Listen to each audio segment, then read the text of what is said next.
What's going on, everybody? It's Chris Classic dropping another video. I hope you guys are having a wonderful Monday. I hope you guys had a great weekend. I had a great weekend. I did a wrestle. I wrestled Marshe Rockett, one of the most respected wrestlers in the Midwest, a legend already. Uh, there was going to be footage on my Facebook page. God bless you guys. I just wanted to talk about a few points before I went home, because I won't have time to do a video at home. The first thing I wanted to talk about was Mustafa Ali, very talented wrestling superstar. He requested his release via social media.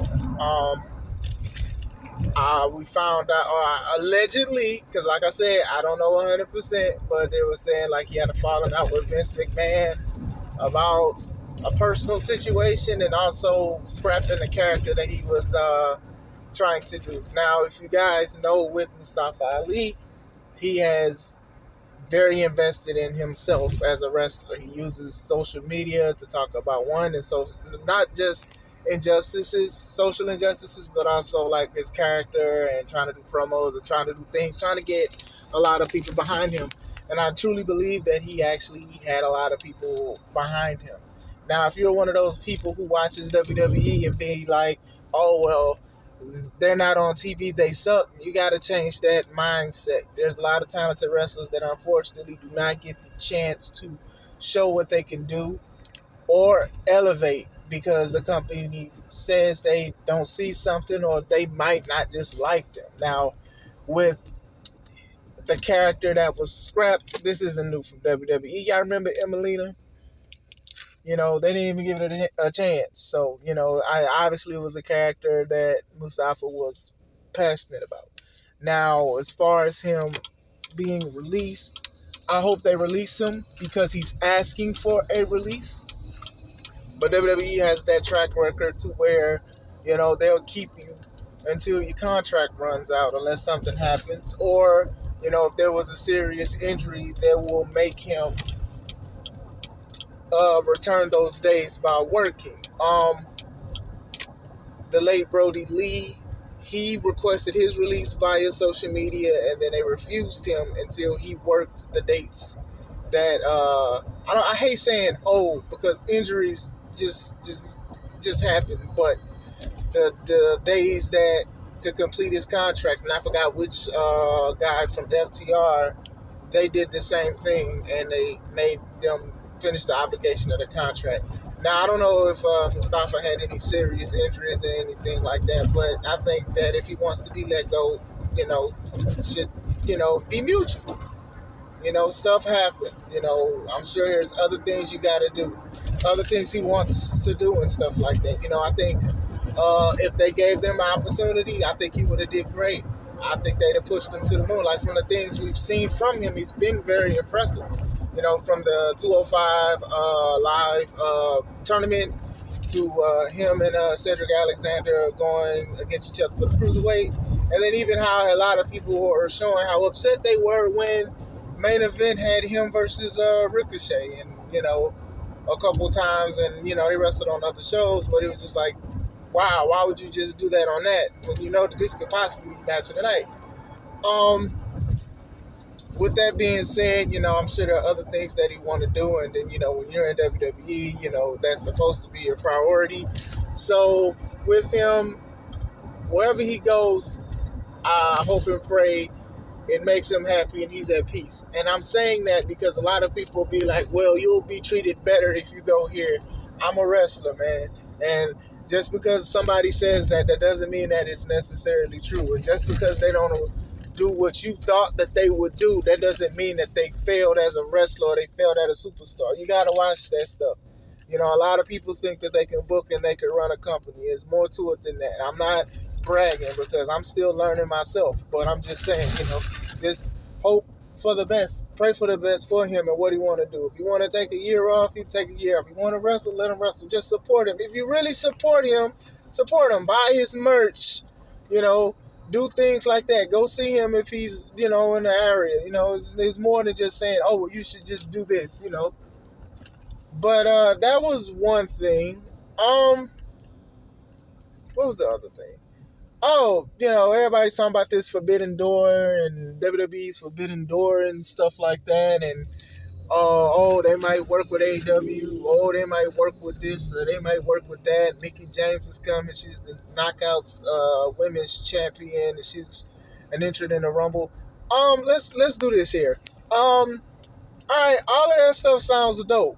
This makes people excited about the Royal Rumble. Royal Rumble is actually one of my favorite wrestling events. So I am curious to see what's going to go on with that, and are they going to have other people from the indies and other people from other shows? Like, what's going to happen? I thought even AJ showing up, that one Royal Rumble was very big. That was just a very big moment. So we'll see with that. But when I think of things about Forbidden Doors and stuff like that, there's not a lot of companies to where they work with other companies and they're both equal. You gotta think about it like that. WWE is the number one wrestling company. Well, watched, popular, whatever. I don't feel like arguing with y'all today. Love y'all. But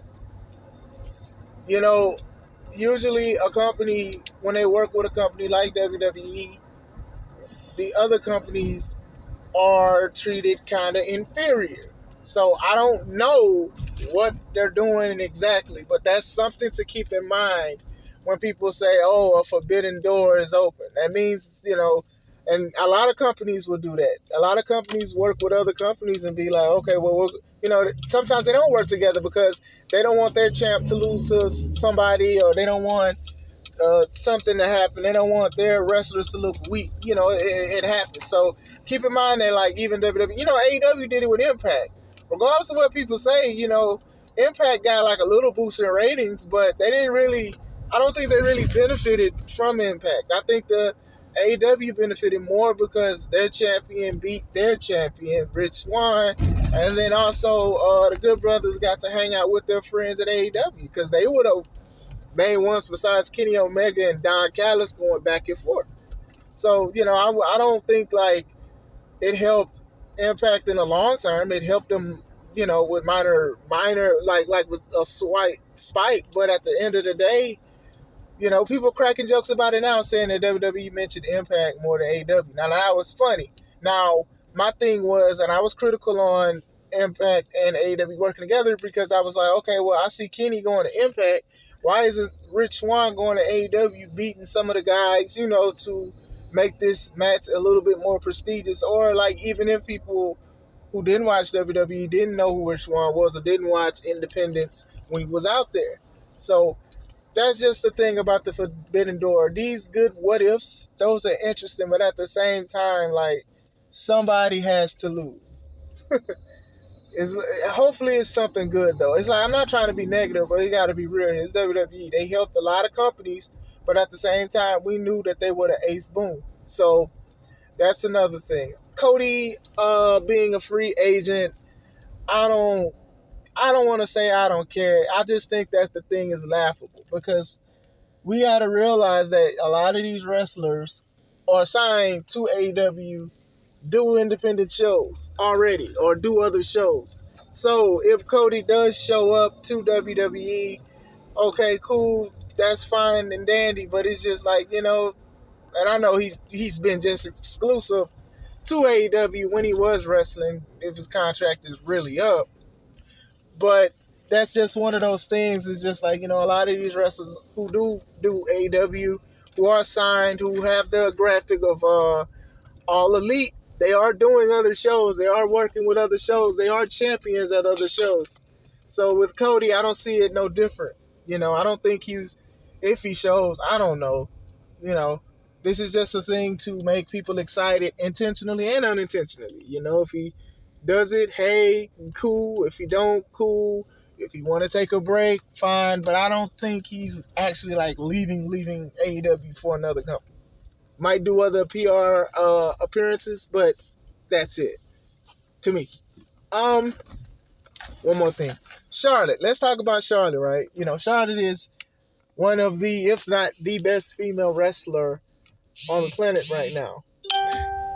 And the way she took that twist of fate from Lita, it didn't seem like she was the best wrestler. Now, as a wrestler, I will say this. Falling on your face is not a good thing. We don't want to do it. We do it to where we protect. But sometimes we just don't want to. It's awkward. The way Charlotte did it, I would never do it. And you could tell Lita was a little nervous doing the move to Charlotte, maybe because Charlotte had heels on. But it was like Lita did her move perfect, and then Charlotte tried to do one of those military push-ups. What I forgot the shuttle. I forgot what it's called. Just like you try to hurry up, do a push-up, and then pull your legs up. I want to say shuttle something. Shuttle. I don't know. Y'all know what I'm talking about. And it was like it just looked horrible. And it's like that's just like the main thing people are talking about. Not Lita's return and going into the Royal Rumble. They're actually just talking about how Charlotte took the move. Now, Charlotte, a person who has done all kind of moonsaults and twists in the air, falls safe on people, or herself couldn't take a twist of fate. Now, this is funny to me. This is not something that, to me, I'm not going to harp on every month. Sometimes it's awkward. Sometimes we take moves, it's awkward, or maybe we don't like it, or maybe we overdo something, i.e. Shawn Michaels and Hulk Hogan and some stuff. But what I'm saying is, these kind of things do happen. You'll be like, man, that looked like crap. Hey, man, it happens, man. You fall. Sometimes you fall funny or whatever like that. But girl, baby girl, I don't know what was going on when you took that twist of fate. Maybe your fate was twisted. I don't know. Maybe you was, I don't know what that was. But man, I don't know. It was funny to me. But I just wanted to chop it up with you guys for a little bit. I hope you guys are having a wonderful day. This is Chris Classic. Let's take it home. God bless.